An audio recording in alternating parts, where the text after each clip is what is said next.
Good morning. Today is August 28th. Now, Asheville is going to have a big weekend here in Western North Carolina with that G20 summit coming to town. Now, this is the global world finance leaders that are coming to town, and they're going to be staying over in that northern Asheville area at the historic Grove Park Inn.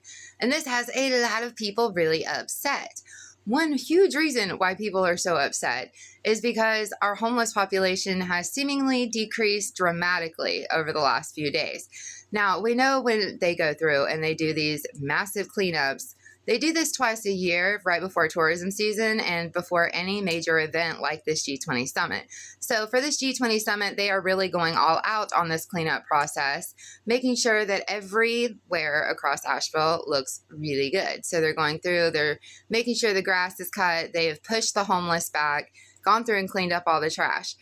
And a lot of people are very upset about how they handle the unhoused community when they go through and they do these cleanups, especially this go round, because they've been going through, slicing up people's tents, removing their stuff while they're away during the day. So the homeless come back, all of their stuff is gone.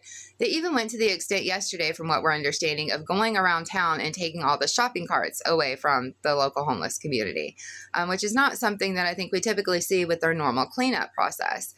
So we have some funny talk in local groups because they are planning a 3-day protest while this G20 summit is in town of people potentially dressing up like homeless to kind of make their stance on the way that our unhoused community here is treated.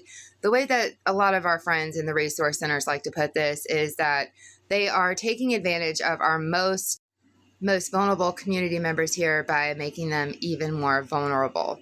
And I can understand the frustration behind that. I mean, it's really hard to get these resources out to these individuals. They finally get themselves set up, and then they come back and all of their stuff is gone.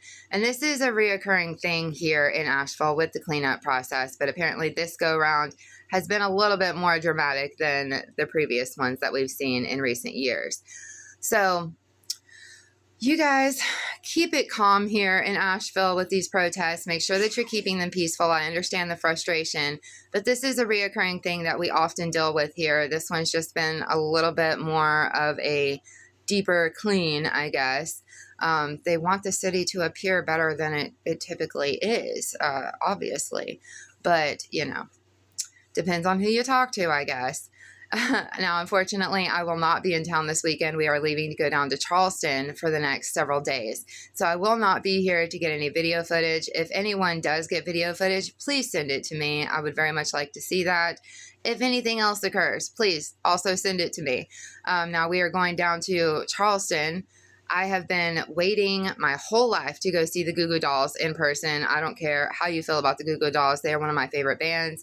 It has been on my bucket list to watch them play Iris live in the rain. It looks like I may get that opportunity to check that off my bucket list. So Saturday night, you'll probably see some Goo Goo Dolls footage.